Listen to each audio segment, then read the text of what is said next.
Gakpo. He's lost the ball. Eriksen's won it back, and it's a good ball over the top. Marcus Rashford, good touch to the left-hand side. Rashford, he's got runners. One of them is McTominay! Oh! He puts it wide of the left post.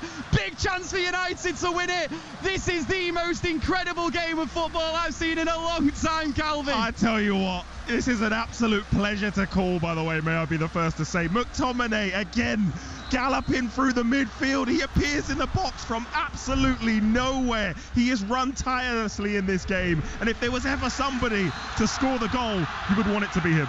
Liverpool have got a free kick. They tried to take it quickly and tried to release a man on the right hand side, but no, the referee wants that to be retaken, understandably so. Back towards the halfway line, Liverpool have a free kick then. There are 3.5 minutes left to go until we hit 120, until we hit the end of extra time. United almost won it there with Scott McTominay. Brilliant from Marcus Rashford again in the build-up. But now it's Liverpool in possession. Can they silence Old Trafford, which has been electric today? Tsimikas skips round Ahmad. Here's Gakpo outside the area. Cody Gakpo back to Tsimikas. Ball across goal. Onana collects. Relief around Old Trafford. Can United go forward again? There's 3 minutes left to go in this one. Well, that's what I mentioned, Gaz. They have to be careful because Liverpool have done this 3 times in this fixture already. Manchester United get up to a position where they feel like they can win the game and they get stung in the tail. Bruno Fernandes's left-footed ball forward doesn't quite meet its intended target as it bounces back to him. He just goes with a hopeful boot to the left-hand side. It doesn't find anyone, but Amad Diallo back there defending once again. He's defended an awful lot today, the young Manchester United winger. Now it's Eriksen just outside of his own box. United go back to their own goalkeeper, Andre Onana. He does go long down the left-hand side, just in between Marcus Rashford and Alejandro Garnacho, but Anthony is there to win the header. Garnacho brought down, no free kick. No, the referee had a think about it. Eventually does give the free kick to Manchester United. Remarkable, just inside the Liverpool half on the left-hand side. Like Mason Mount will take it quickly. Goes central to Christian Eriksen, who goes back to Bruno Fernandes, and his passes are backwards one as well to Andre Onana. 2 minutes left to play on BBC Radio Manchester. United 3, Liverpool 3. Onana goes long down the right-hand side, goalkeeper to goalkeeper. Kelleher will collect the ball gratefully at the next general election. And given the mealy-mouthness of that statement and the typical fence-sitting nature of it, trying to please both sides, that has come straight out of the mouth of Keir Starmer. This is the woman who said that white people are divisive. The woman who said that gypsies and Jewish people have never ever experienced any form of discrimination. The woman who said that white people like playing divide and rule. The woman who said that Chairman Mao did more good than harm. When some black people in London said they'd never experienced racism, she then pissed off every black cabbie inside London by saying, "Have you ever tried hailing a taxi as a black person?" Insinuating that black cab drivers don't stop for black people. And don't forget as well, she also called the deportation of a Jamaican rapist, a Jamaican sex offender, cruel and potentially dangerous. As a result, many Labour MPs signed a letter. This guy was allowed to stay in the country. He then went on to rape again. Not only should she not get the whip back, she should have been booted out of Parliament years ago. Forget skin colour. If you're a dick, you're a dick. And she's one of the biggest ones going.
Rangers not in action at 12 o'clock at Dundee because that game has been postponed. Has to kick the ball to McTominay. He's been fantastic, and you can see he's limping now as well. He's exerted every bit of his being to try and get a result for his team. Every sense of the... Anthony underneath the ball that time to win the header. McAllister controls it well. That's a clever back heel, and Liverpool are coming forward with a chance to win it in the FA Cup quarter-final. Cody Gakpo back there. Is Diogo Dalot. Sliding challenge. Liverpool corner. Last action of the game. Surely United need to get everyone back now. I can't. It's on the edge of your seat stuff, this fixture. A pull through to Gakpo. Just as you feel as like he's going to pull the trigger. Seconds in it. Dowlow gets back in and sticks a leg in. A fantastic tackle, I may say, especially at this stage of the game. The level of concentration from both sides has been on point. 20 seconds until we hit 120 minutes play. Not too many stoppages in this second half of extra time. A chance for Liverpool to win it and put themselves into the semi-final. The corner comes in. McTominay heads away. It still falls to Elliott. Ahmed wins it back, and United are 2 against 1. It's Garnacho. He has Ahmad to his left. He finds Ahmad. It's Ahmad Diallo for United. Ahmad Diallo has won the game. One of the most incredible games of football you are ever likely to see, and the theatre of dreams has erupted. Ahmad Diallo scores the winner in the final seconds. It's Manchester United 4, Liverpool 3. I said it would happen, didn't I? When he came on, I said, wouldn't it be wonderful for this young man to come on and score the winner here? And it looks like he has. I have to keep going back to it. Scott McTominay has put in an unbelievable performance here today. That cross comes in, and I'm looking at the run of Virgil van Dijk. We've seen him do it so many times. He's about to get on the end of this and probably head it goalward. Scott McTominay comes out of nowhere, wins the flick on. Garnacho breaks away, Diallo breaks away, 2v1. They make the right decision, and Diallo does exactly what you want him to do. Low and hard and precise left foot shot into that far corner. It kisses the post and rolls in and probably puts the nail in the coffin of this tie. But it has been a fantastic game of football, guys. Absolutely remarkable in every sense of the word. One of the most incredible games I have seen here at Old Trafford. Sensational, miraculous, marvellous. Manchester United. We're about to get underway. It looks like Ahmad Diallo has been sent off. I think that was for his celebration. He won't mind if the full-time whistle goes imminently. Liverpool with one last chance to take us to penalties. Will United be in the hat for the semi-final? It's Endo. Liverpool with a ball into the middle, into the far post. Van Dijk's forward. Bruno clears away, up in the air. Endo tries to chest it down. Garnacho can't win it back. It's Kwanzaa for Liverpool, out to the left-hand side. 122 minutes played. This has to be it. Tsimikas' ball in. Anthony is back there. United can play it away, and maybe United can get a 5th goal today. It's Garnacho. He keeps going down the left-hand side. He'll run the ball to the corner flag and try and keep the ball for United. Here's Anthony in possession now, surrounded by white shirts. Anthony does well. I thought he'd earned himself a throw-in. In fact, no, says the referee. There will be a Liverpool throw-in. Liverpool currently playing against 10 men. Ahmad Diallo's celebrations, which you'll have to forgive me, I can't describe to you. They're at the other side of the pitch to me, and everyone in the press box had erupted, but his celebrations earned him a red after his late dramatic winner. Fernandes with the ball at his feet on the halfway line. United do have possession. It's a good challenge for the Liverpool man, but out of play for a throw-in. Surely that will be enough. We await the full-time whistle in the most incredible game of FA Cup football you will have ever heard in your life. Thank you very much for being here with us on BBC Radio Manchester for this one. I cannot speak Throw-in taken by United on the right-hand side, in towards Rashford. It's a backwards header from him. Ericsson just clears one up in the air and out to play for a throw-in, a Liverpool throw-in on the far side with 3 minutes over full time. Liverpool have one last chance to take this game to penalties. They've gone backwards with the throw, and the full-time whistle goes. Anthony drops to his feet. Ericsson runs towards the crowd. Alejandro Garnacho jumps into the arms of Omari Forson, and what you have just seen at Old Trafford is history. We have seen some of the most dramatic ends to games ever. Me as a Manchester United fan has seen it at this ground and abroad, but Manchester United defeating Liverpool in that fashion, you do not get any more remarkable than that. It's finished at Old Trafford. Manchester United 4, Liverpool 3. Wow, wow, wow. Calvin Andrew, that was an absolute privilege to sit here in amongst this atmosphere in this stadium and see what every single player who's been involved for both sides of this game today have put on a pretty spectacular game. This is what makes the magic of the FA Cup, and we've had magic in every sense here. Of course, huge disappointment for Klopp's men, but what a moment for Ten Hag, these United fans and these United players. Stacey, a moment of the magic in the FA Cup. Due to a waterlogged pitch, meaning Philippe Clement's side will go into the international break a point behind. Celtic. Rangers have said they're angered by the decision. The match at Dens Park was called off shortly before 10:30. 90 minutes before kick-off, the match referee Don Robertson made the decision following inspections from both himself and a local referee. So I've made the decision to postpone today's match, unfortunately. The prime consideration for me as a match official is the safety of the players, and you can see there's a number of areas on the pitch, but primarily just in front of one of the dugouts here, where they've had to put a lot of sand. It's waterlogged. Unfortunately, the ball isn't travelling or bouncing, so for me it's quite an easy decision to say that it's unsafe for the players to play. So once I've made that decision, then it follows that the match is postponed, unfortunately. There was an earlier inspection. Could the decision have been made earlier, or is it key for you as match referee to come and see it for yourself? Yeah, well, we are guided by the home club in this situation, in terms of they will have first sight of the pitch. So I think when they've arrived this morning, they've seen that there's areas of concern to them. They've contacted the league and the Scottish FA. A local official has came earlier to do a primary pitch inspection, but it was agreed between the clubs and with the SPFL that they would wait till 10:15. That was an agreed time, but by all parties that a final decision would be taken with regards to the condition of the pitch, and so that's what I've done. When I've arrived, I've conducted that inspection at 10:15 and made the decision that the match is postponed.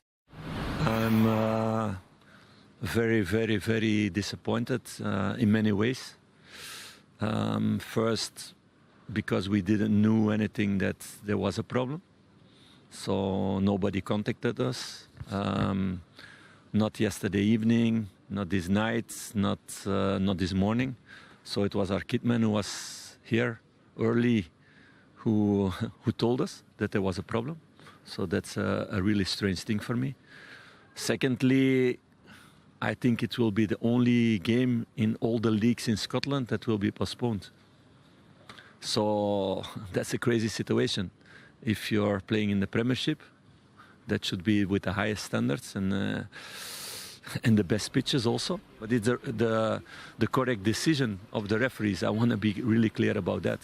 This is a field where you cannot play a decent game of football on. Not even a normal game of football. I don't have to speak even about decent.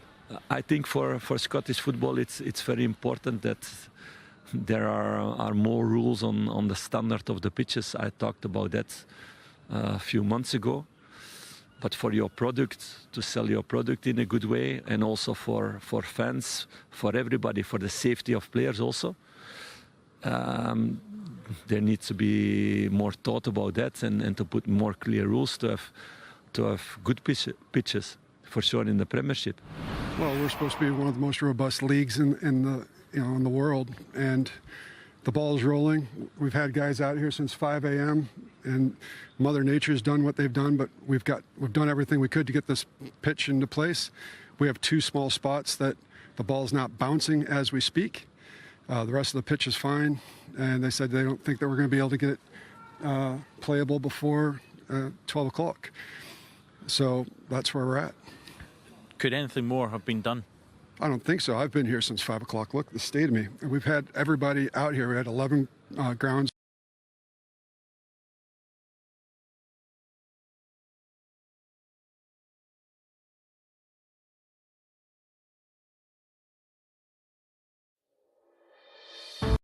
Ideally, I personally want a new.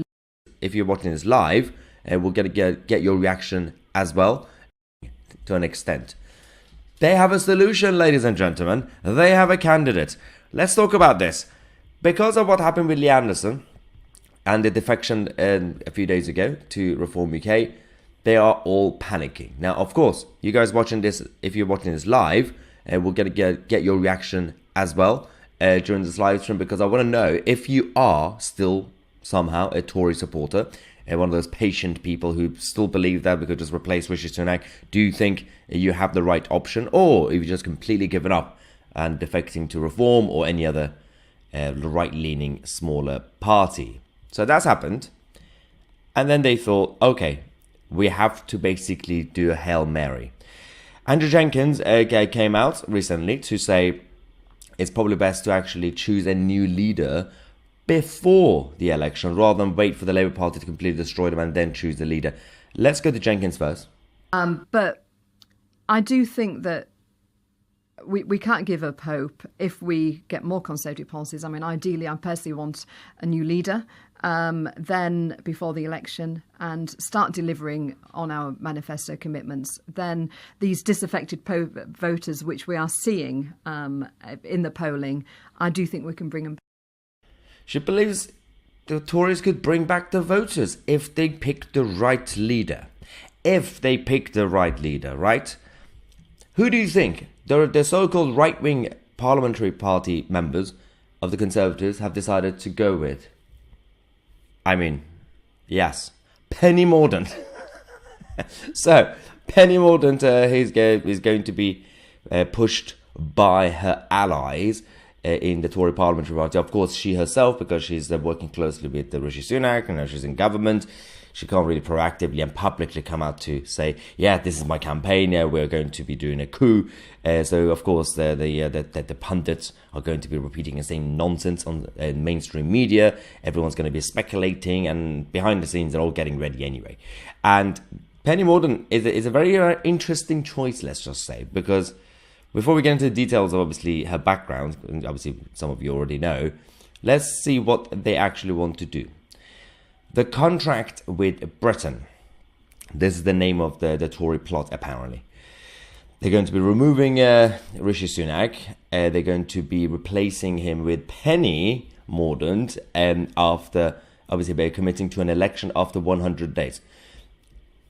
The idea is okay in terms of having a new leader last minute, even though it's risky. We don't really do that in this country.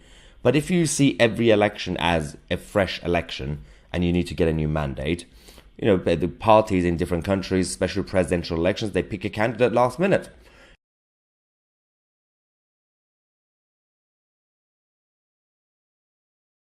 Well, a few reports this weekend are really going to worry some people in Westminster. One in particular concerning the future of Nigel Farage, likely to rattle Rishi Sunak and those around him, his allies.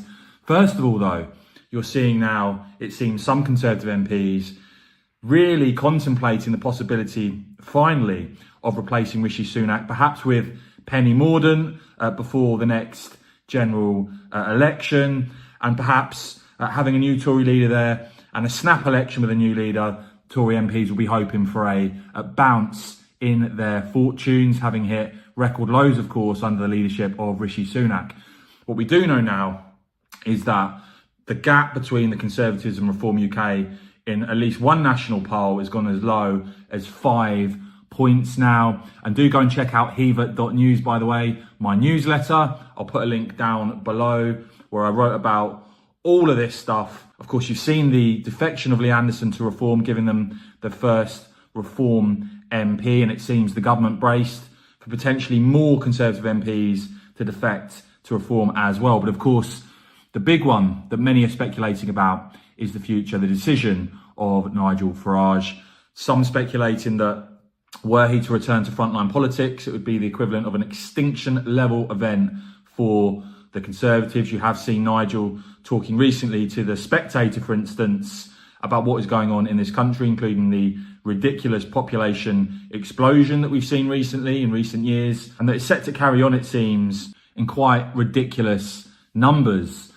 But the big report, as I said, that's likely to rattle many in Westminster today, and Richard Tice sort of teasing it there, saying, imagine if we have a cunning plan, is this Sunday Express front page that Farage plots Sunak's demise. The report there that there could be a dramatic return to frontline politics for Nigel. The Express report being that he's being lined up to lead Reform's election charge. We've seen some of the feedback already from the likes of Adam Brooks, saying that, in his opinion, that would bring Reform level in the polls with the Tories, and that Sunak would have to go and quick. And Chris Rose there, saying that it'd be more bad news for Sunak, who seriously needs to go. So huge speculation still over what Nigel Farage's next steps are going to be. But as I said, this report likely to rattle many in Westminster. Let me know in the comments below, would you like to see Nigel return to frontline politics? That prospect will seriously rattle, as I said, many in Westminster, given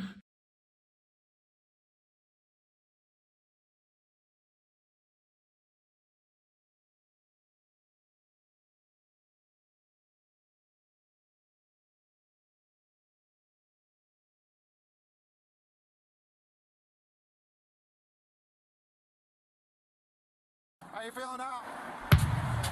Huh? Same? Breathe. Your nose. Welcome back. Hey, Lopez, bring Narcan here! Often used on cancer patients, fentanyl is a synthetic opioid, and its primary clinical utility is in pain management. It's also sold on the underground market illegally, and one strong whiff, even near the substance, can be lethal. Hey, do you have another Narcan? Give him another one. He's breathing. He's making noise. Thompson, when you're clear for a plate. San Diego, California. Deputy David Fave and his partner are searching a vehicle during a drugs bust. 91 Tom 7. Hey, the dope tested. It tested Robert positive Nora, for fentanyl. David, Ocean, George. Yeah, both of them did. I still have another baggie. And he's got one more bag, so it's probably going to be the same. I know, so that's where we're at. All right. Yeah, we'll be, once we, yeah, just hang out with him and then we'll be on our way. All right, dude. Later. You start 1185 yet? Good. Methamphetamine. That looks like heroin. Oh, is it? Oh, it's white. Oh, I was looking at the brown. Okay. Officer Fave's partner warns him before the moment happens. Yeah. This stuff's no joke, dude. It's super dangerous.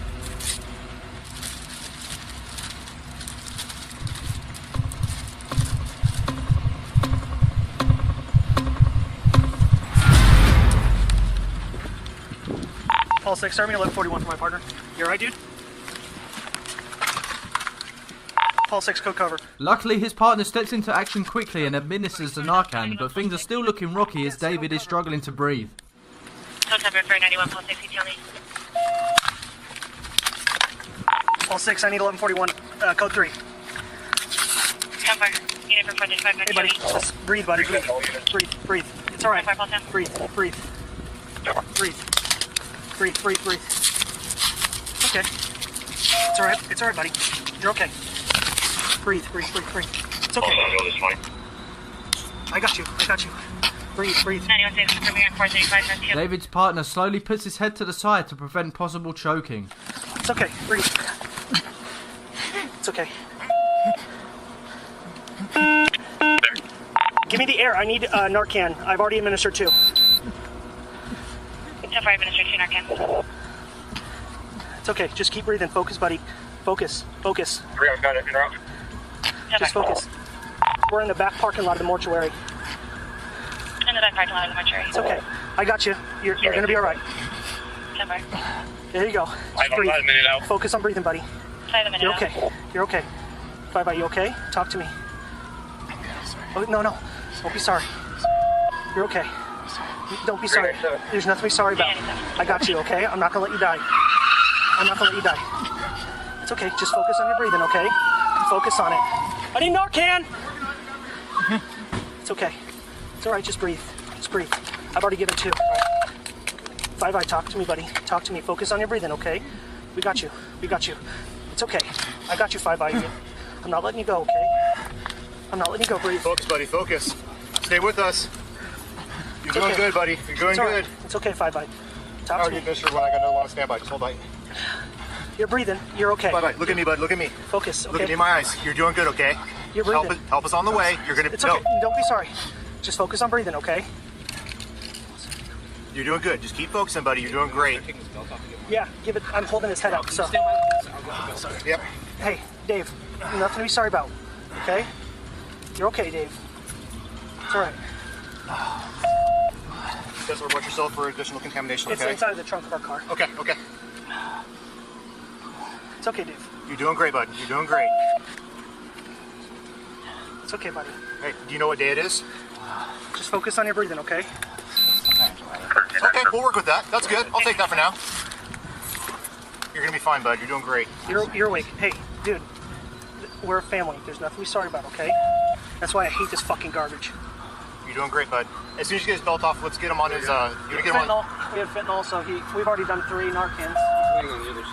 Okay, I'm not gonna administer another one No, unless he starts to lose. no, we're good. Okay. He doesn't need another one.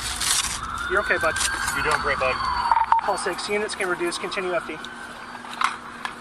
Different units It's all right. can reduce and It's all right, dude. You're okay, man. You're all right. Reduce. He's a working alert. Your breathing sounds really good. Your breathing sounds really good, bud. When he gets his belt off, do you want to get him on his back to keep in No, let's keep in a recovery recovery position. Okay, sounds good. It's all right. I got your head, Dave. Don't worry about supporting it, okay, bud? Just stay there. Hey, Justin, when you're done with that, do you want to see if there's one of those drag little rescue studs we can use to support his head? Yeah, you want to grab a couple of those? I'd say we just wait for a gurney. Yeah. Oh, are they here? Yeah. Okay. All right, sounds good. You're doing great, bud.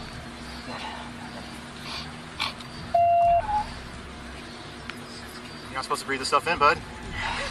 We were just talking about how we have to be super careful with it, man. It's all right. Okay. It's okay. It's all right. That's why I ripped his vest off so you could just breathe. It's all right. Just... 3. So Crane gave him 2, I gave him 1, and I got another one standby.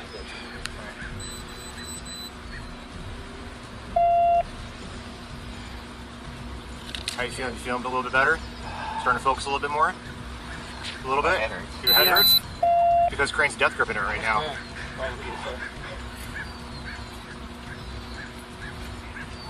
No, we're good. He's had 3. Crane gave him 2. I gave him 1. He's awake and alert. He's a little groggy, but I got another one on standby. He should be here in a hot second. All 6 FD's not 97 yet. Templar. Leave it. Or just leave it in case. And then your pulse feels great, all right? It's good, normal rhythm. Tavares, Florida. Officer Bannock was exposed to a lethal dose of fentanyl during a traffic stop. Damn it. We notified you have a few extra.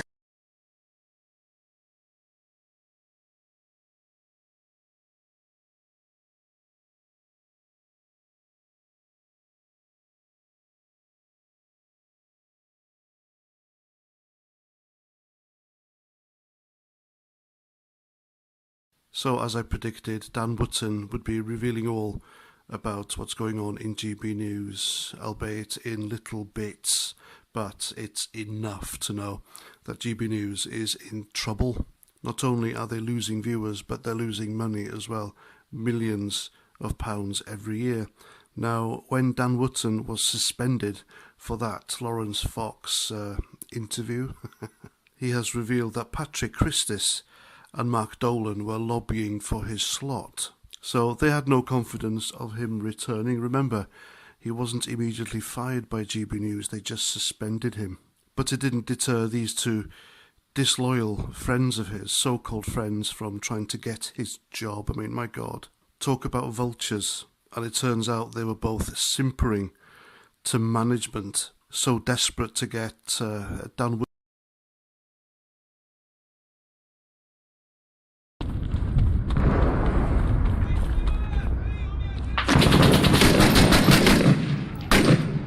Heads up. Looks like mortar fire coming from a rooftop somewhere near your position. We can't pinpoint the source. Keep your eyes open and your heads down. Mortars! Incoming! Frag out!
Mike emplacements.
Get back! Fire in the hole!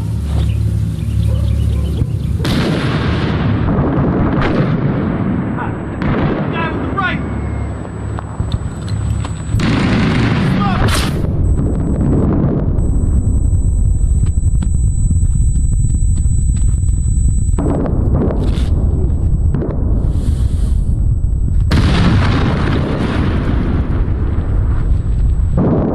Ready to roll!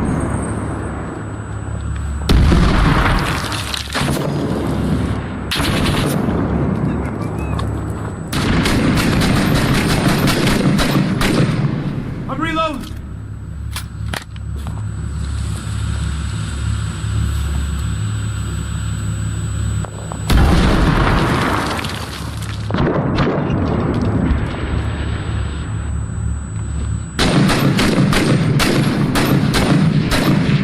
I got the guy with the rifle!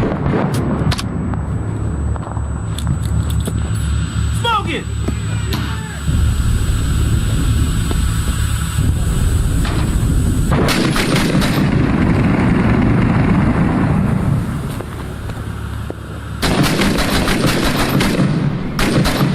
Reloading! All set!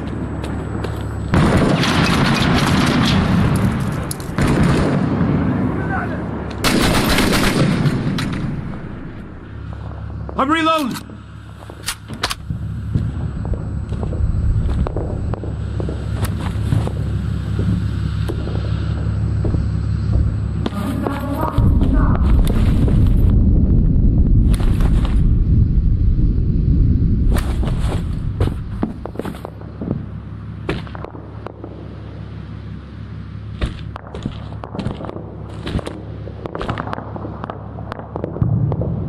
We got one of those flags up here.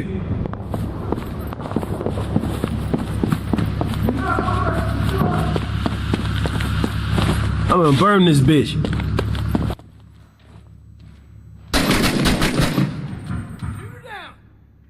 Reloading!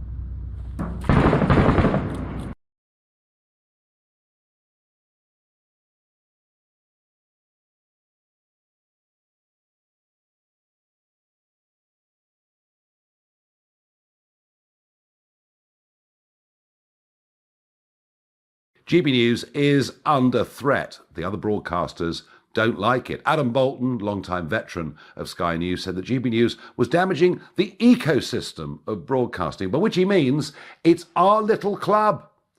And we don't question climate change or mass immigration. We thought EU membership was wonderful. How dare you come along and give us a hard time? Now, the problems are getting very, very real. The industry is regulated by Ofcom. They have decided to put my programme under investigation on the basis, they say, that I'm a politician. Well, you know what? Even I'm a Celebrity Get Me Out of Here had me as an ex-politician. I am not actively involved in politics at all, but they don't like it. And some more of the great and the good are hosting a conference in Sheffield. Have a look at this. I mean, it's absolutely bizarre. They're saying that GB News is a threat to democracy, so it must be closed down. No sense of irony from these people whatsoever. They don't agree with much of what is said, therefore they simply want the channel closed down. And I also think that the big political parties perhaps don't like GB News too much, because it does genuinely question many of the things that are going wrong in this country, and around which there is a huge consensus in Westminster. Worse than that, we have a situation where commercial television and radio survives through advertisements. That model has been there for a very, very long time. But there's an organisation called Stop Funding Hate, who seem themselves to have quite a lot of money. And if anybody advertises on GB News, they will get dozens of emails every day from Stop Funding Hate saying you're funding a channel that is damaging democracy. You're funding a channel that is causing division. And frankly, if you're a marketing officer for a holiday company and you're bombarded by nicely aggressive emails, you probably think, you know what, we can't be bothered with this. So we're under assault from the regulator. We're under assault from the rest of the industry. We're under assault in terms of our advertising, without which keeping the channel going long term is not easy. But the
I know you when you're a teenager. Why are they destroying their passports? Go and look for a job. Why are they destroying their passports? Why are they destroying their passports? I tell you to prove it.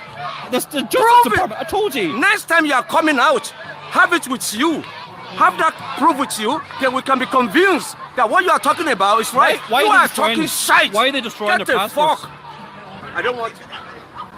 Don't put your camera in my face. That's a public space, my friend. I don't want you to record anything we are doing here because we don't want any stress from you. I'm not going to bring you any You stress. stress the community. Why? Because of all whatever you be doing in this community.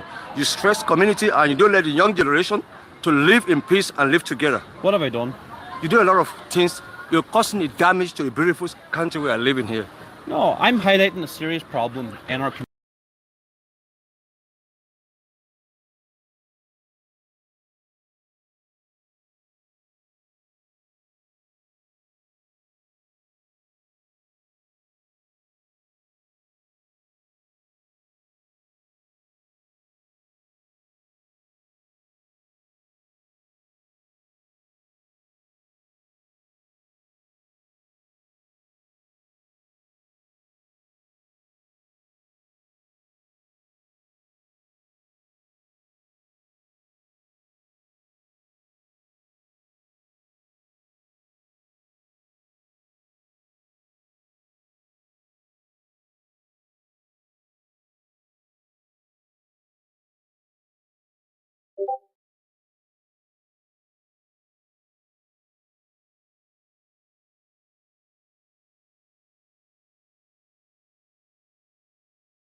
Hi, can I come in your space?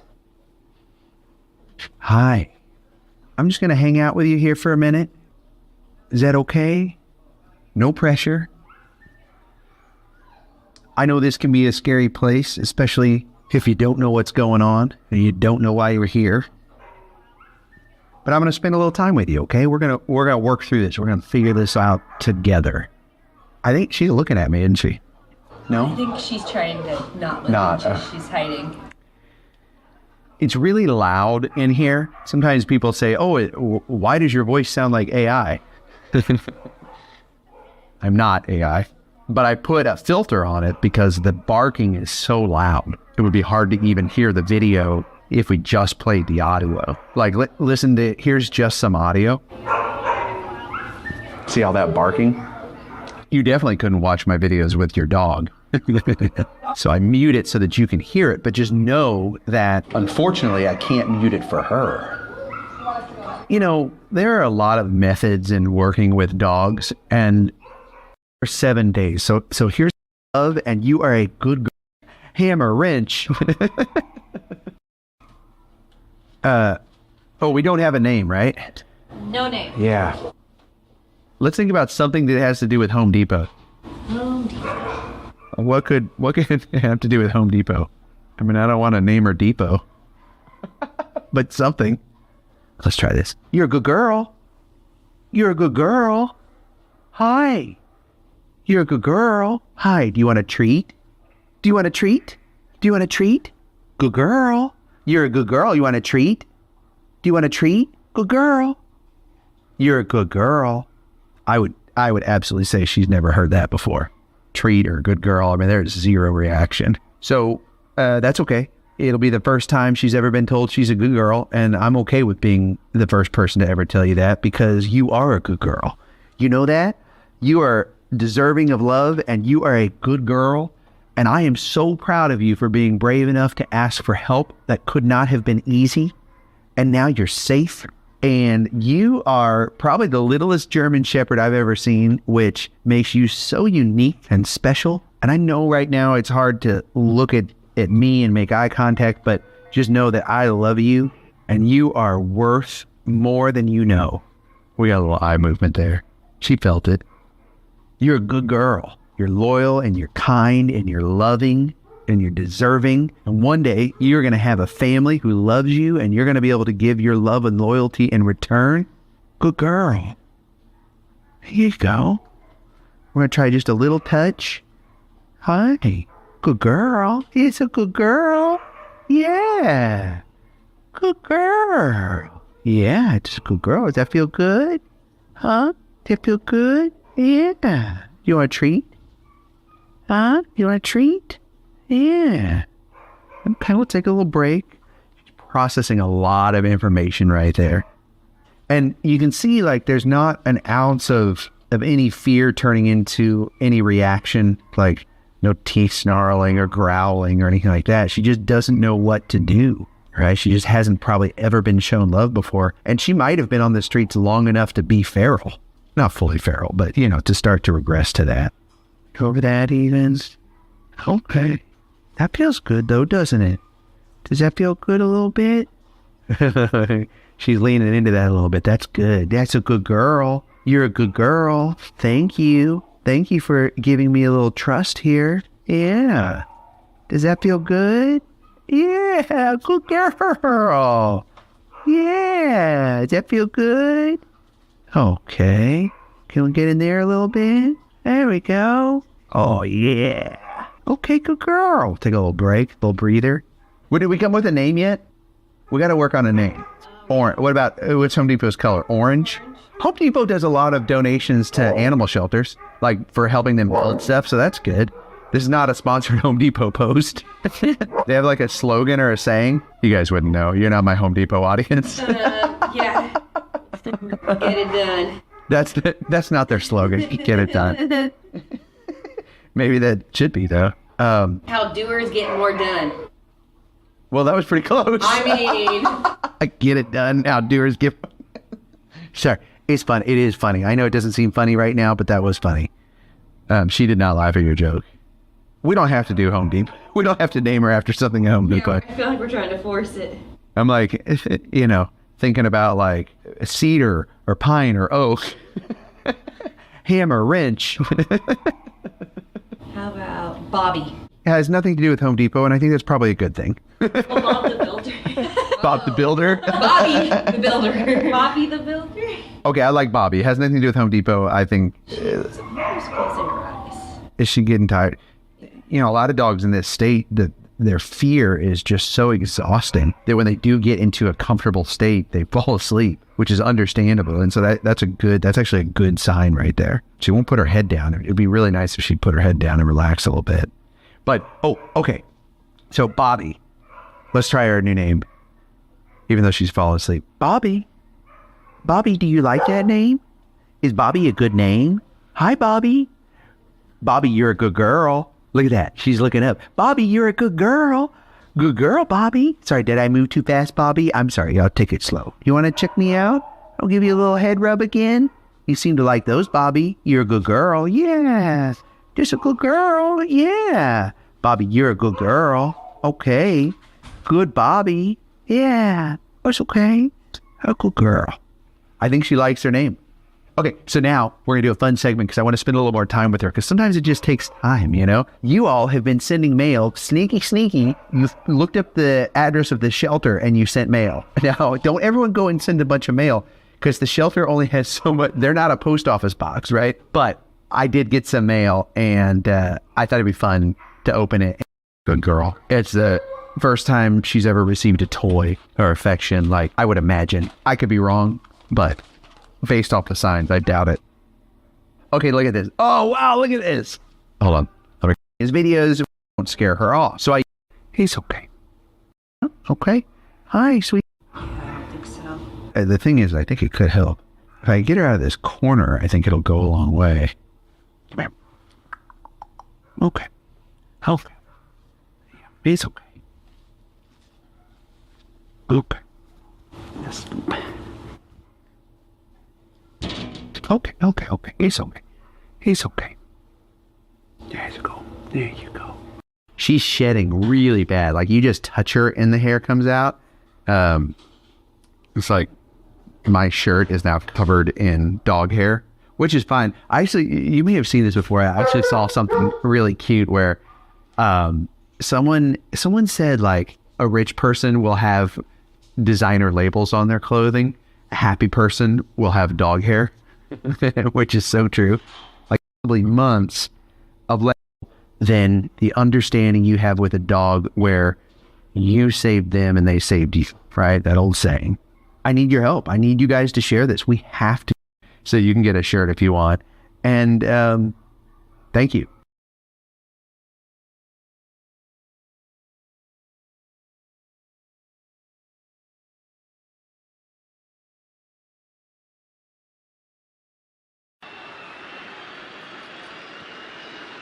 Rashford.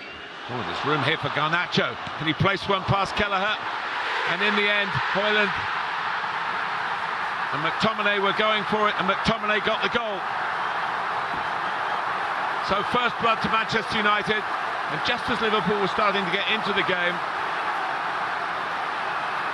quickly taken free kick, caught Liverpool out. They never really recovered from that. McTominay's got some big goals for them this season. Just straight at the goalkeeper. I mean, he does have a goal of his own to his record at Newport. Here comes Salah. Endo has found the bottom corner, and Liverpool are level. Or has the flag gone up? It has. VAR will check. That's a bold break from the defender. Send it up for Nunez. McAllister! Alexis McAllister on the stroke of half-time finds a way to get Liverpool level. Jurgen Klopp can smile this time. It nearly came to Nunez. It does come to Luis Diaz. For Nunez, who can let fly here. Parried away for Salah! Liverpool lead. An astonishing turnaround. Salah on the spot. Numbers forward, paying off for Liverpool.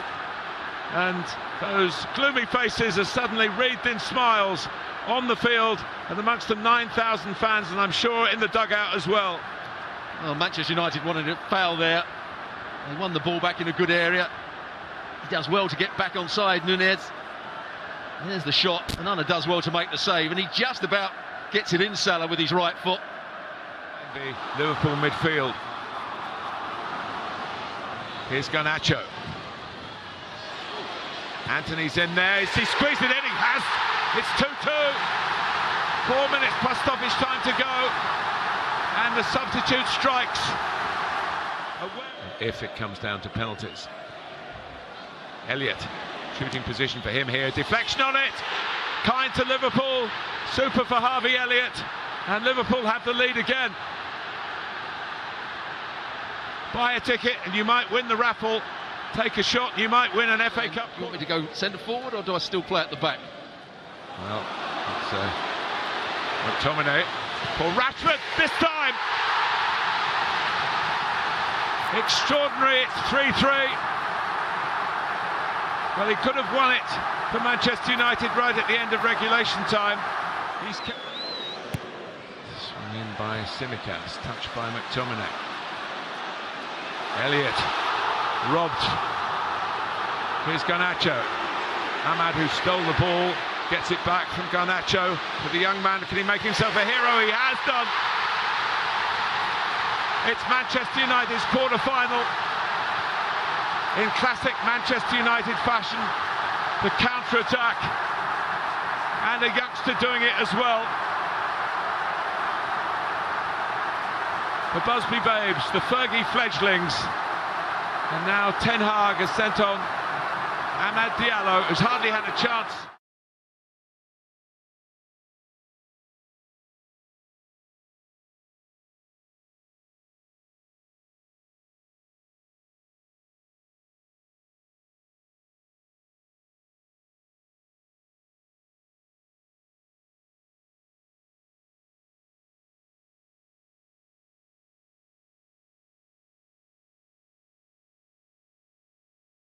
SNP's blasphemy law.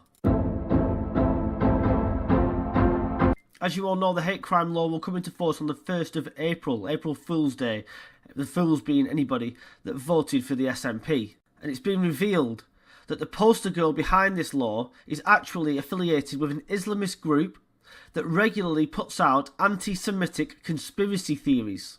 The woman's name is Lindsay Taylor, and she works for a group called Muslim Engagement and Development, who now themselves would surely fall foul of the very law that they have helped to bring in.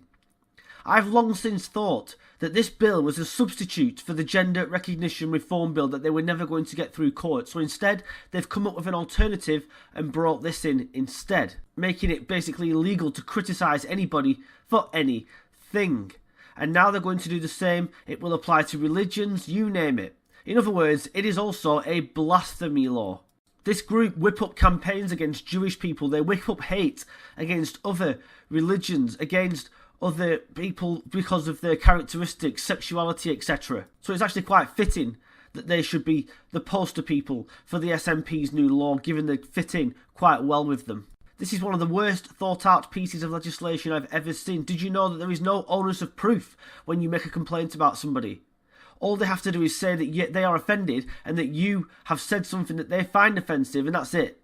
There's no actual proof needed that you've done anything wrong, and groups on the hard left are already saying they're going to manipulate this law and they're going to complain about J.K. Rowling, for example, over and over and over. No doubt they could complain about me.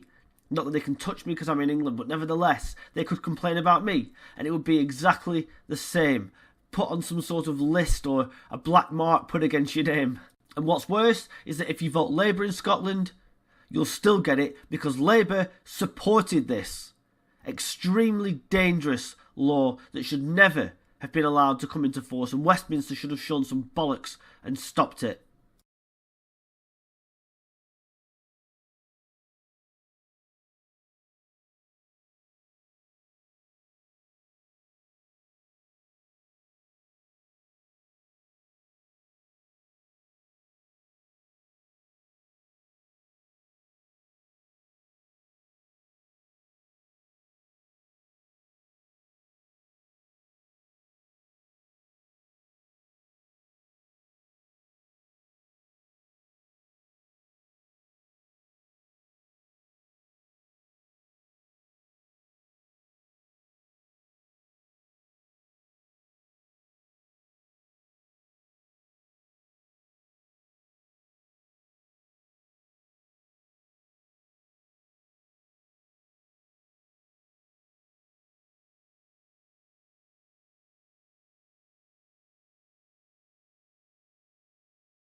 Hi, and welcome to another episode of Hot Takes with me, the Silver Fox.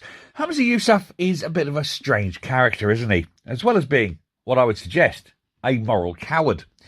After boring his audience to death, and as he was leaving the building, people were asking questions. And instead of using that opportunity to explain his position, he decided that it would be much better if he very bravely ran away. And so as he was making his getaway, people were saying, does he think that Michael Matheson should resign? And answers came there none. They asked him about the £250,000 to UNRWA.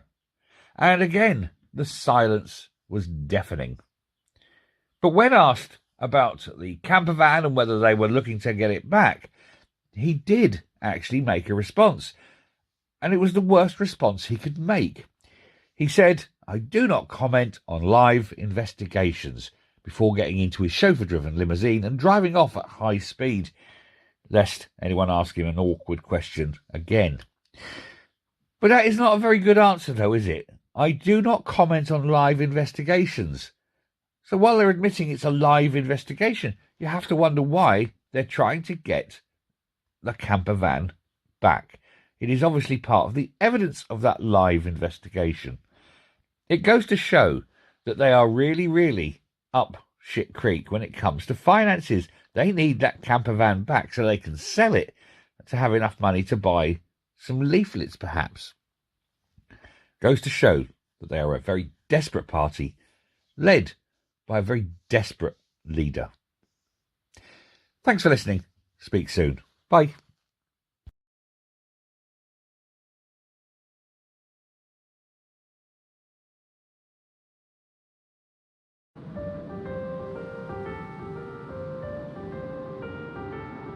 I'm about to pass over the top, so we'll get a better look. When you're flying a fighter jet, you need to be confident in your own abilities. But sometimes I feel like I'm an idiot, I'm an imposter. And Monster, see mortar fire, point of impact. I'm eyes on. You can't help but start to think, am I made for this? Because to take a life, you have to be 100% sure in what you're doing. There can't be any doubts.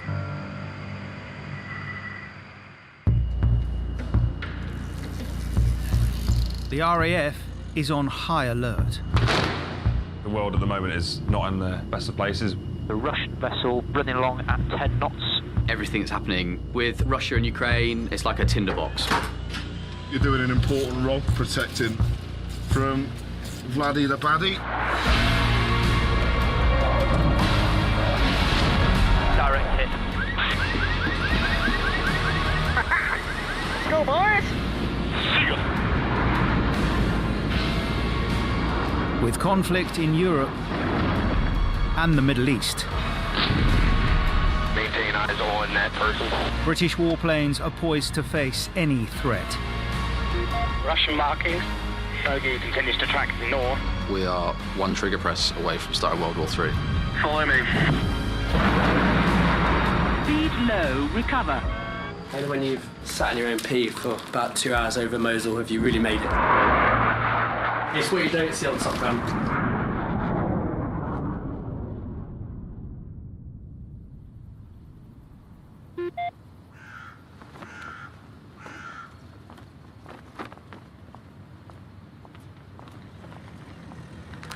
Can you get your hands out of your pockets, please? You know, if you've got cold hands, that's why we issue you gloves.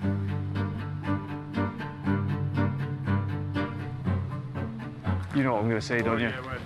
The cleaners haven't picked all that up this morning. That's the boys and girls that have chucked that in there last night. Morning, Rob. How are you, mate? You okay? Oh, living the dream. Thanks, pal. My name's Warrant Officer Rob Moylan.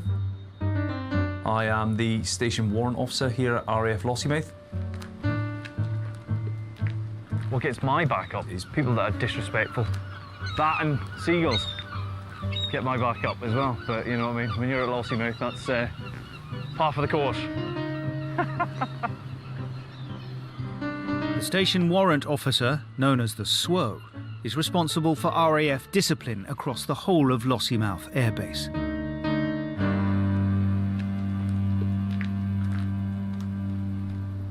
So when I was junior rank, there was always a degree of apprehension when you saw the SWO coming. More often than not, you'd try and turn around or find a side alley to get down before you actually got collared by them. Things aren't too dissimilar now, especially when we're walking down a long drag like this. You can normally see people coming, and if they see you, they'll probably try and take an alternative route, but get off my garden! Gents, have you got your IDs on you? The station warrant officer role is to be the exemplar. Happy days, thank you.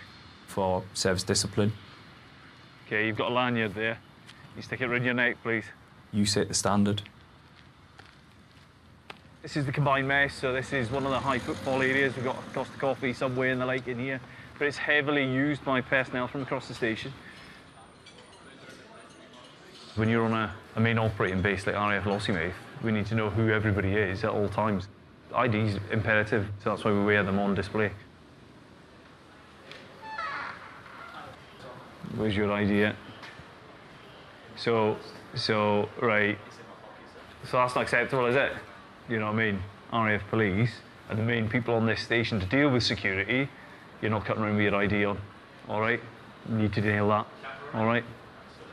Just remember it's on a lanyard, goes around your neck for a reason, all right? Jesus. Accepting lower standards in certain areas that may not be viewed as important. It might be dress, it might be discipline. Is that then going to migrate into lower standards in engineering, in how we operate our platforms on our safety critical functions that could result in a failure to deliver on operations? It might seem like now we're just chilling out, but we're always on standby. You never know what could happen. We're always on our toes. Velocity departures, Jedi 1-1, flight 4. I don't know what else we've got to go. Craig is calling upstairs. Could somebody come up and look at our radar clutter, please? Beat us to it. Thank you. Always ready, because like I said, it could go from nothing to everything. Where's Lewis with these brews, eh? Am I lifting you up? Yeah, go. I thought it was a bit heavy. From mechanical engineers to armourers. Can you just pull it? Watch that cable doesn't pull out though. Every year, key Lossiemouth personnel must deploy for up to 6 months on overseas operations. Do you want a hand getting your bags? Yeah, cheers, mate. 200 members of one squadron, including Typhoon pilot Ben Churgi, are heading to the Mediterranean to support the ongoing battle against Islamic State in Syria and Iraq. Do you think everything you've done airborne would have prepared you for anything you could see? I don't think you can ever be fully prepared. Yeah, I don't think you can ever replicate those stress levels and that fear. I think you've just got to go out there and do it. Yeah. Which is why I'm looking forward to finally getting out there.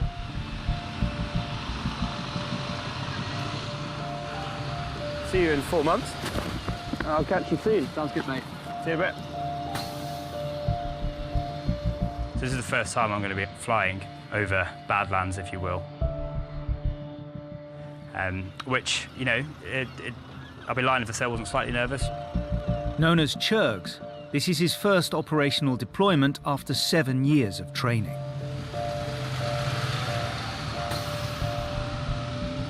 Those voices in your head are, you know, constantly questioning. You can't help but start to think, am I made for this? Am I good enough?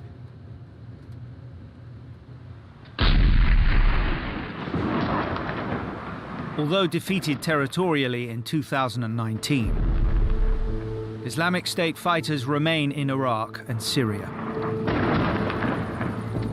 Operation Shader is a coalition mission working with local and international forces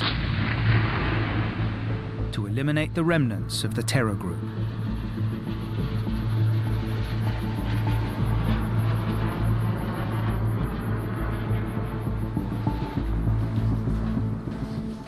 Right, so the mission today is operating in the eastern side of Syria, western part of Iraq, and counter ISIS operations.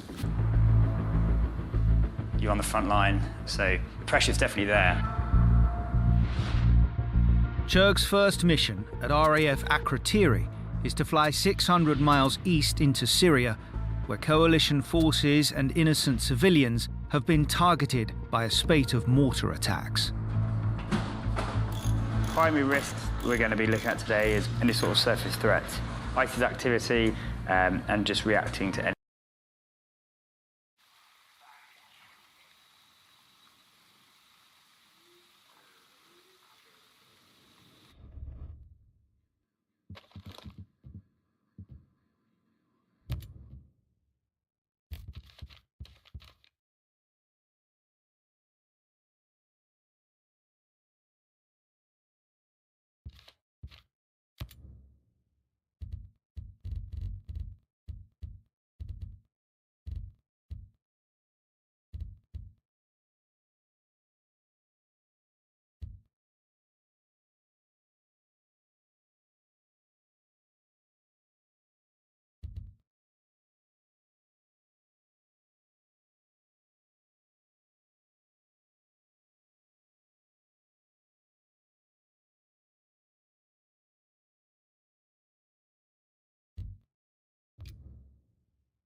We got one there.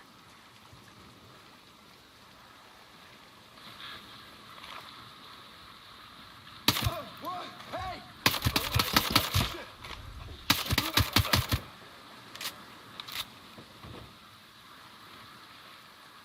Bad guys, danger close.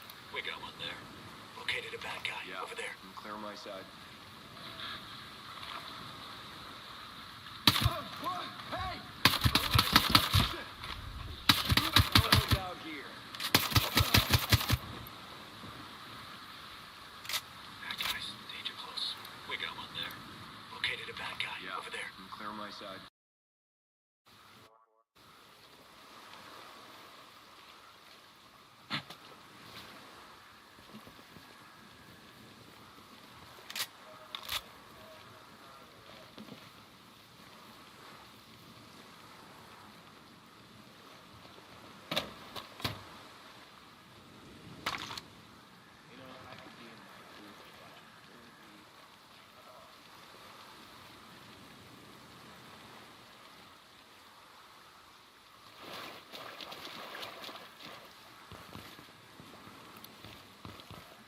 Heads up. Bad guy over there.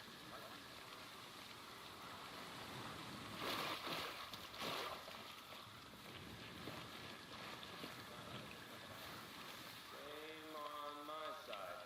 Nothing happening. I was passing one of the ancient villages the other day. The whole I got a thing bad guy. was cleared out. Why are we wandering around out here? Fine, it's grown to a new zone. Goddamn shame. There's so much history there. Those ancients really cared about the environment. They didn't cause anybody.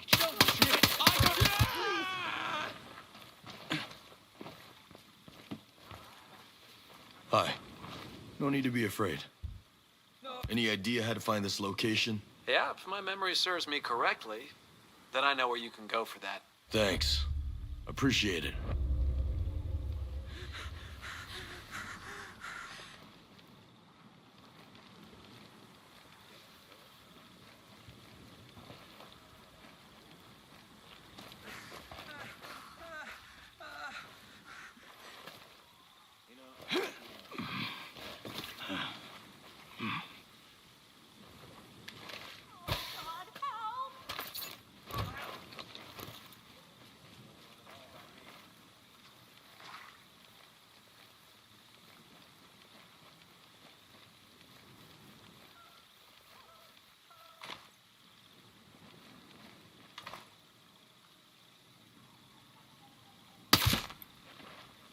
Nice.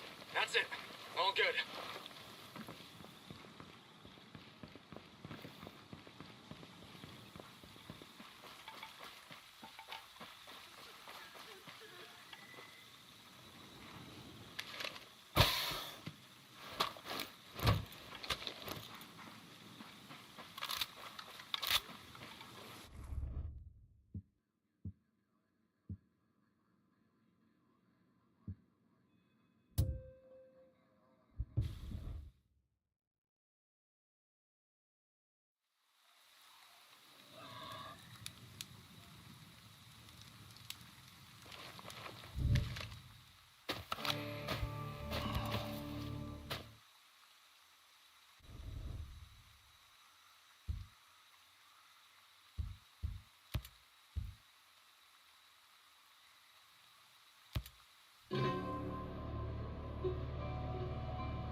sniper's about to engage us. Eyes on a sniper, about to shoot.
Intel here.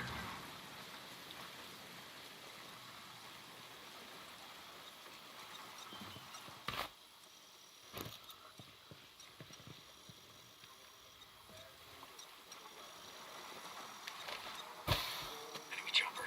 Watch yourself.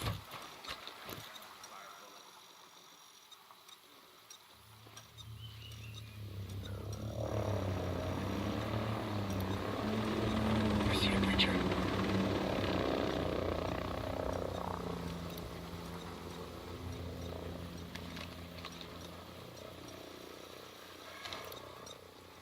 Support unit on the objective.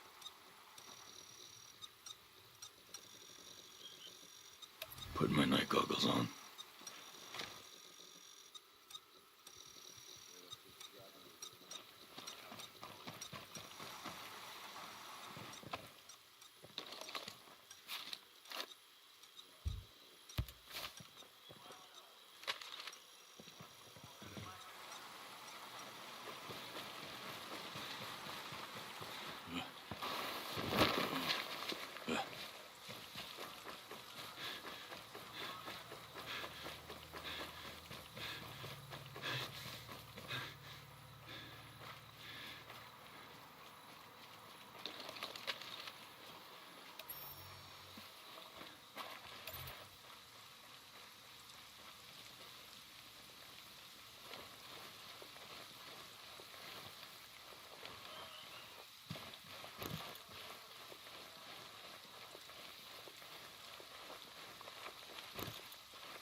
Maybe we should bivouac, boss.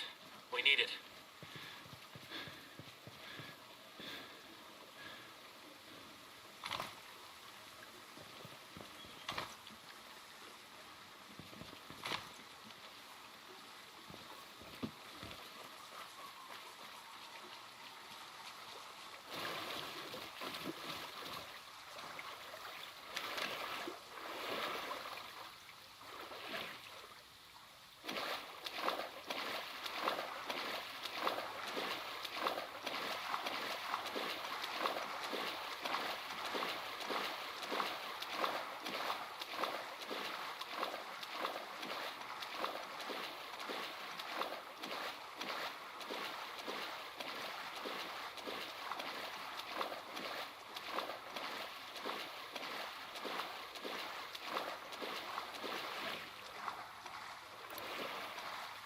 got one there.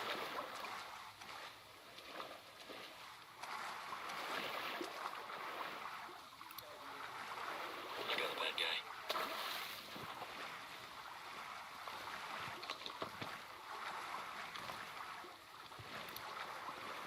Eyes on enemy.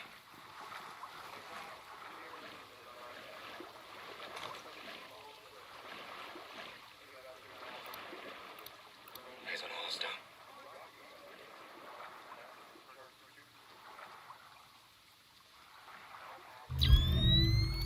Creature identified.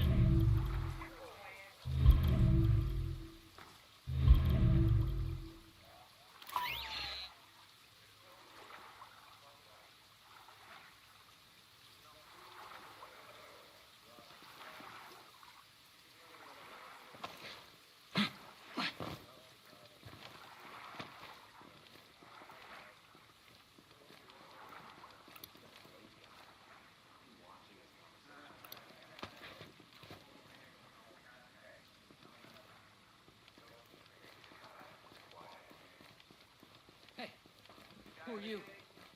Hey, no, please.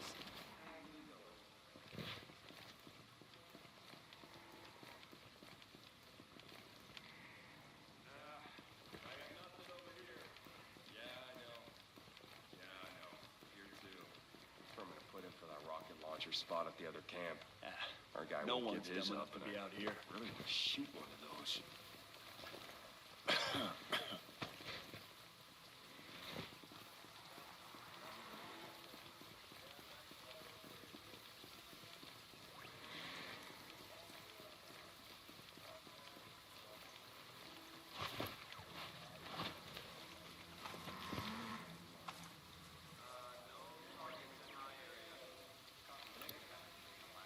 Spotted one. There. This is bullshit. Get out here. Shut your damn mouth and keep your eyes open. Got a breacher.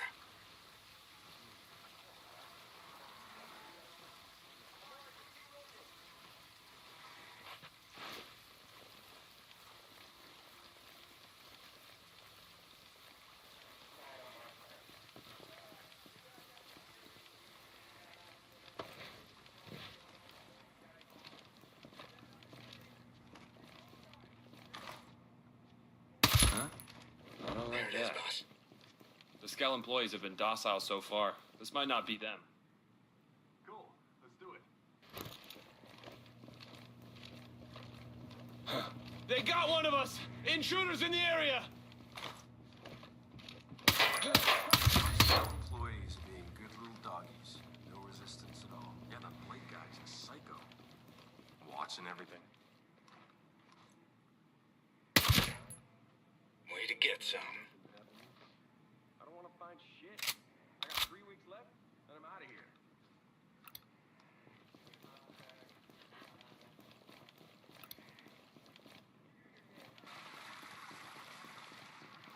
Hi. I'm looking for Christina Cromwell. Any idea where I could find her? In a nutshell, here's what I know. I appreciate it. Goodbye.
Dr. Christina Cromwell.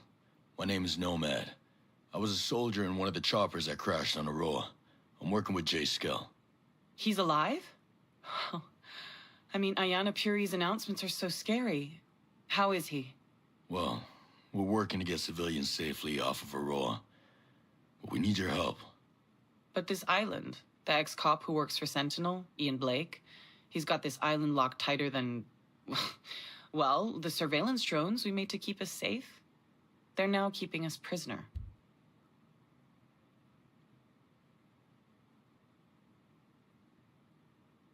There's a big difference between surveillance to keep people safe and being a totalitarian peeping Tom.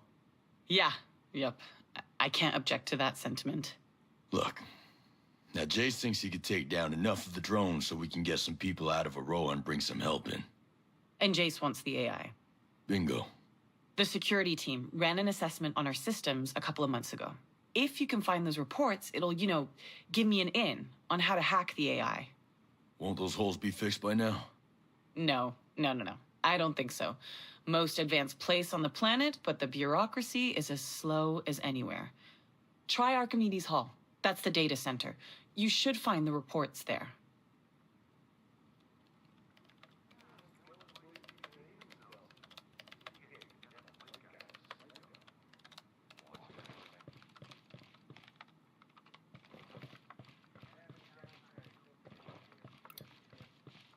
We got one there.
What?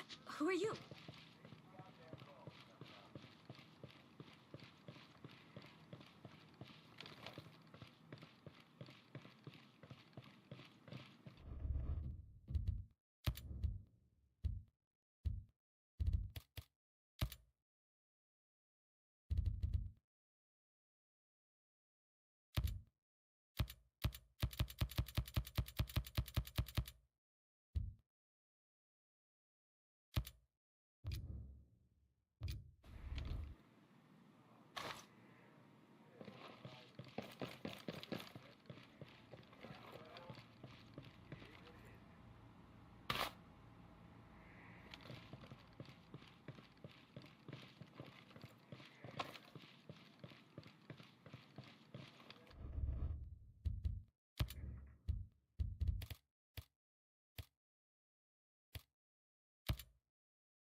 What is it?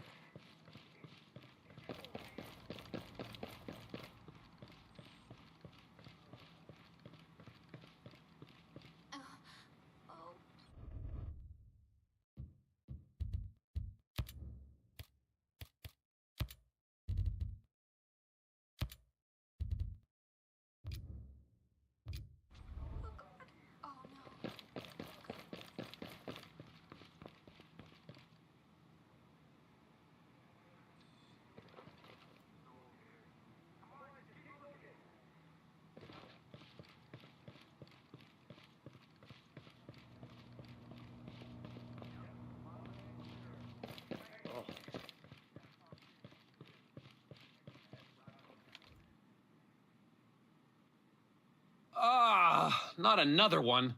What the hell is this shit? Sorry. I'm sorry. I'm a scientist. I've been analyzing these test results for hours. We're getting nowhere. What are you trying to achieve? Abstract art? No, but I'm starting to think the Skell Security R&D Center gave us a bad batch of paint. It's making these drones behave erratically. They either lose their way or full-on crash into the walls. You know, I've lost a dozen in the last hour. Well, that's inconvenient. So what's the paint actually supposed to do?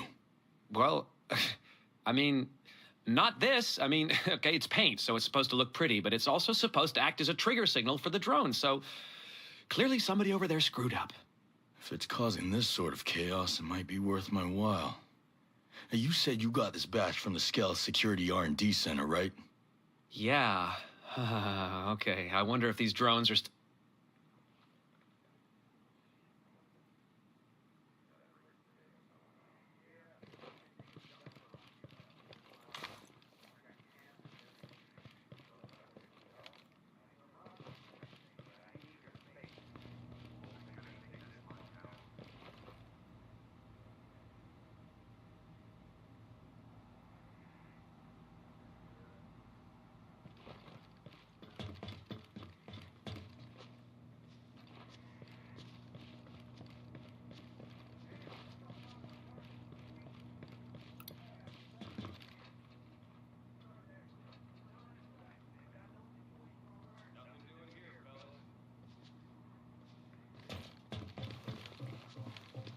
I don't want any shit, man.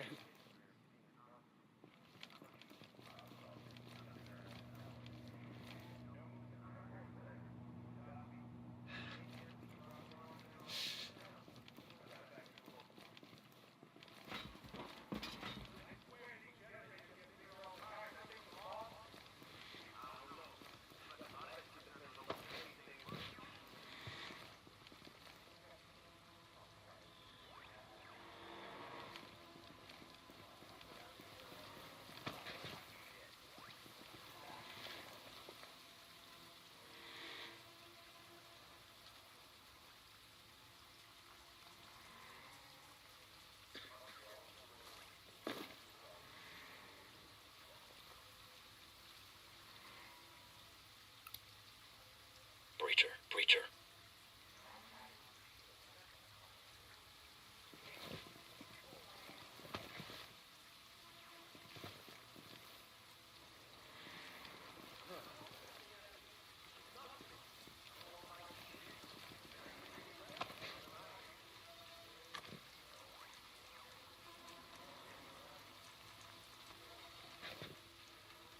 Negative movement here. Nothing to report. Yeah, same. Another whisper quiet chick with nothing to do but watch Rocket Man pace around uncomfortably. Like that? Rocket Man? Just came up with it. You know, because he has a rocket launcher. Clever, right? Hello?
can't handle the targets.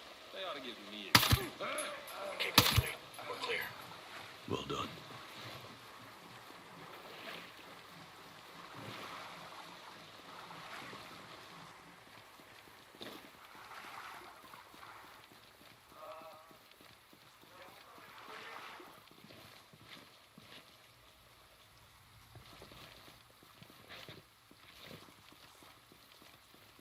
Whoa.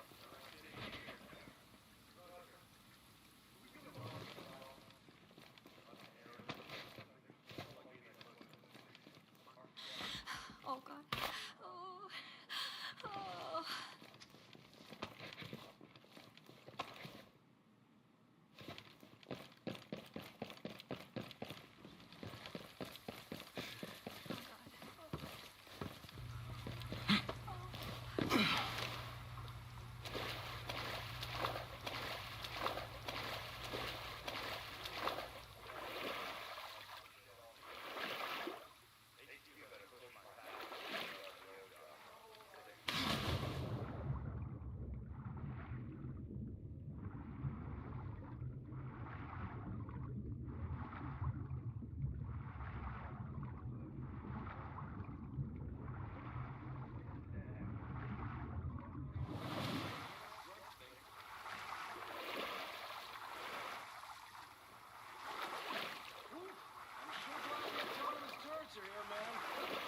Makes my job easy. You know, someone gets in and they can take control of it. There's nothing to report. What'd you expect? There's nothing out here to see. You hang around that machine gunner too much. He's got you thinking we'll actually see action. This generator gets a better signal than my damn cell phone.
I'll give you a better look.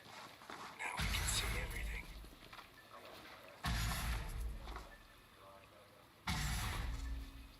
I see a caller. Watch out.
I'll get a better look of the area. So help.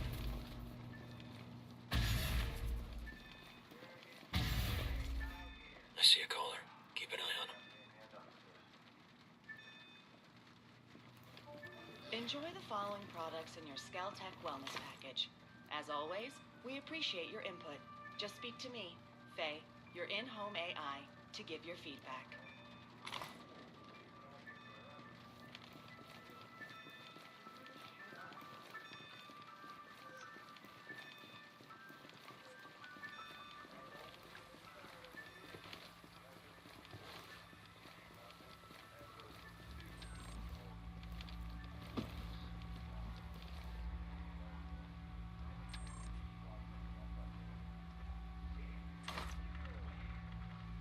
I'll show you the area.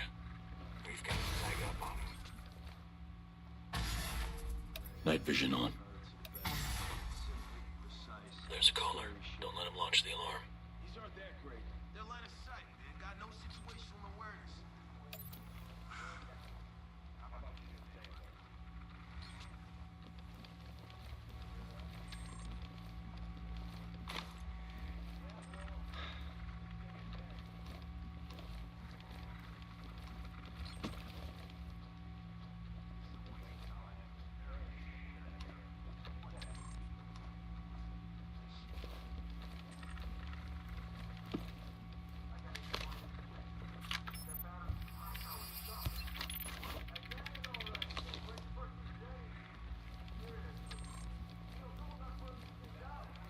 Let me get my eyes on him, Ghost Lead. Now we have an advantage over him.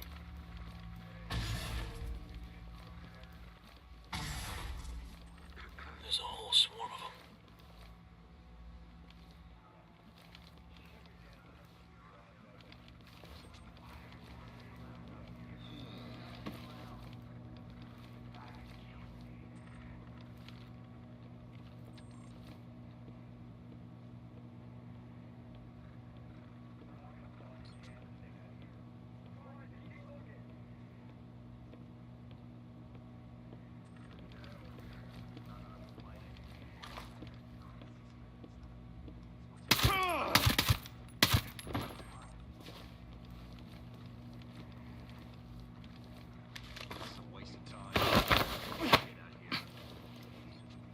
I'll size him up. Starting scan.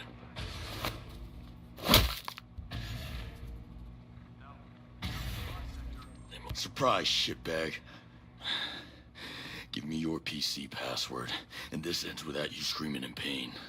All right, okay. Look, I'll talk. Here's my password. Camp Commander.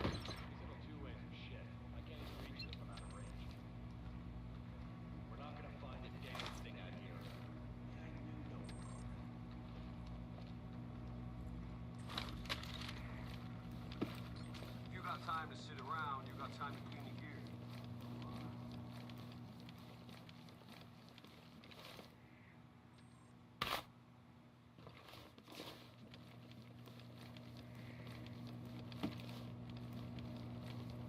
Scanning the location.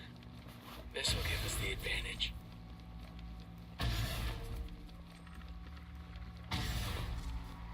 Scan shows a ton of hostiles.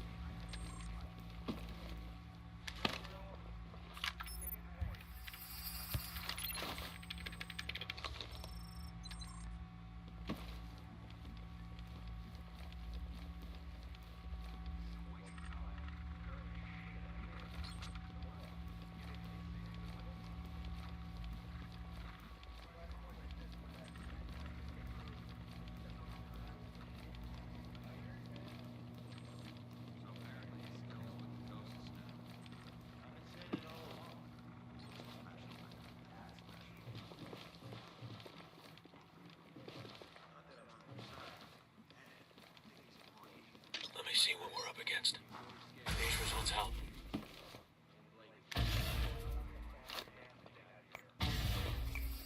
Stay vigilant. Many hostiles on scan.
Scanning the area.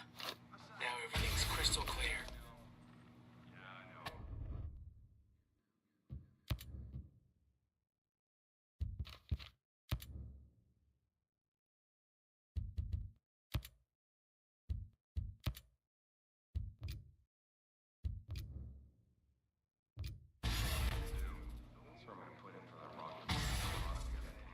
We are wildly outnumbered.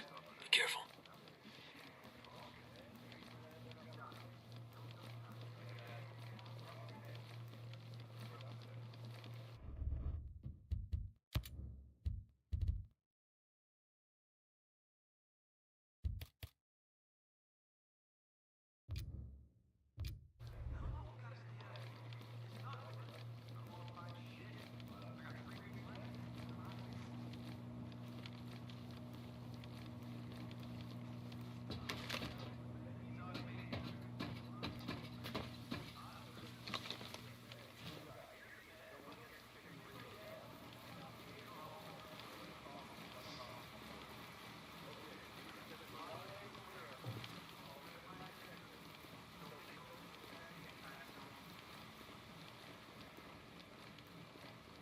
Okay, let me see what we've got here.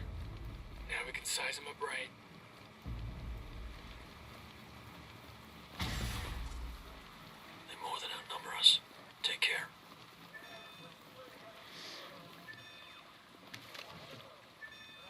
Still nothing. You ever get a really annoying song stuck in your head?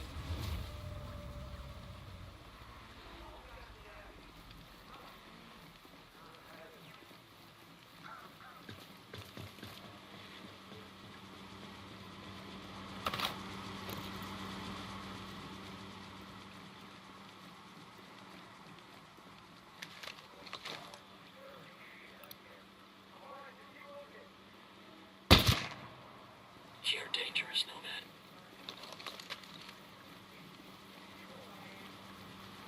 I'll size them up. Starting scan.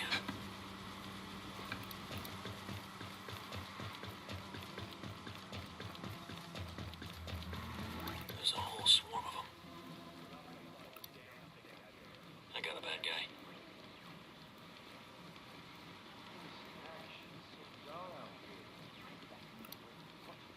Hostile identified. Over there.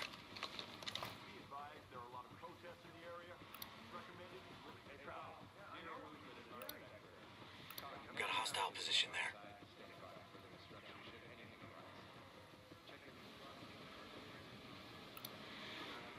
Hostile identified. Over there.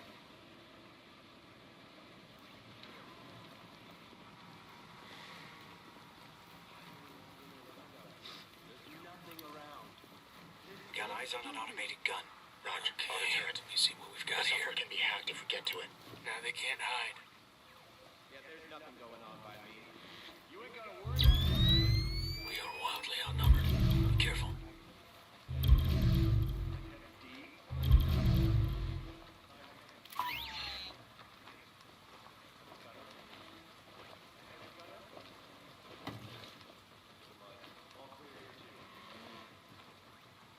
It's quiet up here. Clear over here.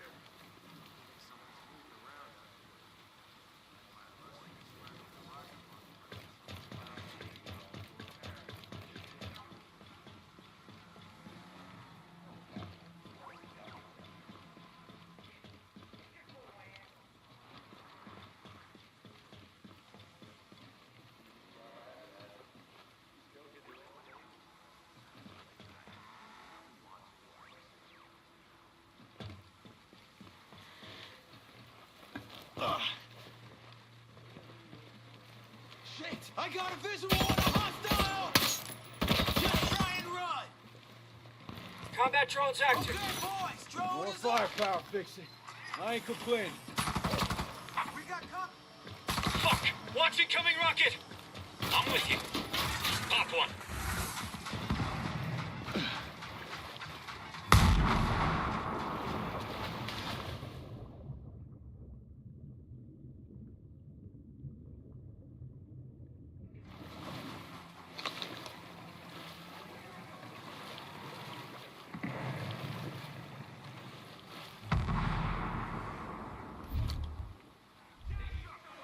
Give it to him! Look sharp. We got enemy reinforcements. Roger. Beast mode. Eyes on hostile. Activating the scanner. This will give us the advantage.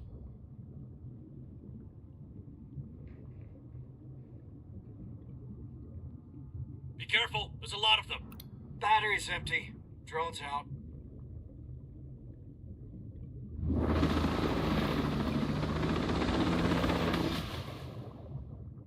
Grenade time! Commander down! Someone help Vasily! They got fixed it.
I can't shake the feeling they're watching us.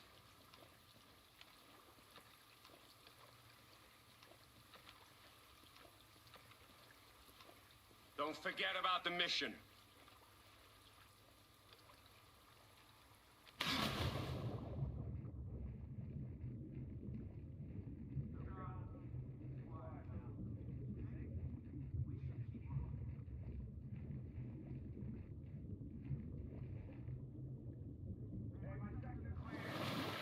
Keep your eyes up. Yeah, it's clear over here, too.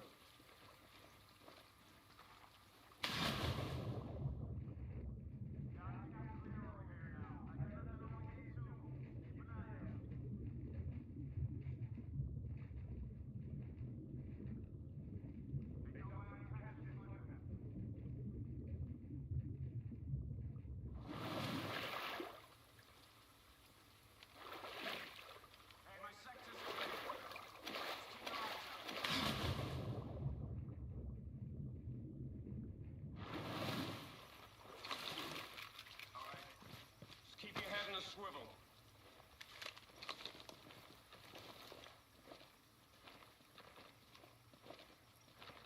Keep your head up and watch for bad guys.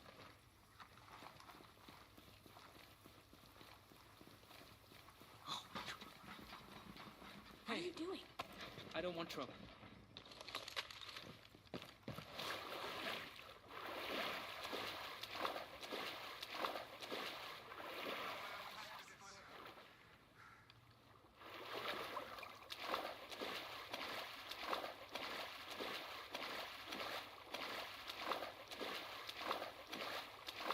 Fix him up.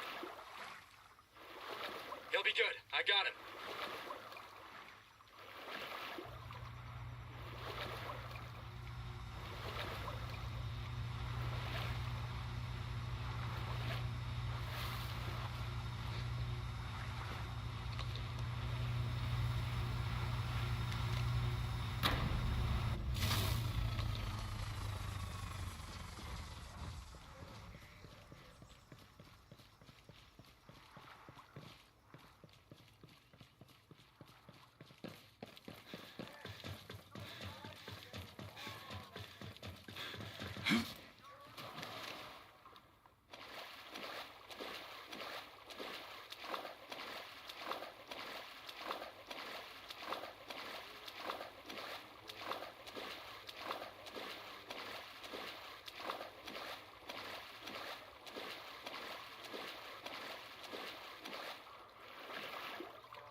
Telling you, man, don't send a message grabbing Skell like that.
looks like a previous hack attempt was halted by the automated security network. Cybersecurity wasn't part of my... It's not my thing.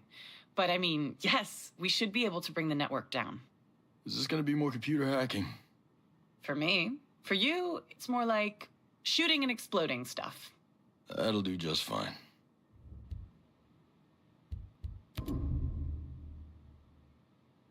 Okay. In theory, I could download the AI if you can plug a dongle into the system at the comm center. But I mean, he's not stupid. Blake is using our security network. So can we get the network down? We just need it down long enough for the upload. Yeah. Sure, taking out the mountaintop antennae would slow the network down on Darkwood Island. That would buy you time. But the hard lines. If you can also cut the hard lines, but those are like in this cavern by the coast, if you can also cut those, I should be able to download the AI. You just sit tight. I'll make it happen. Wow, you're confident. I'll meet you at the spot I put on your map. Good luck.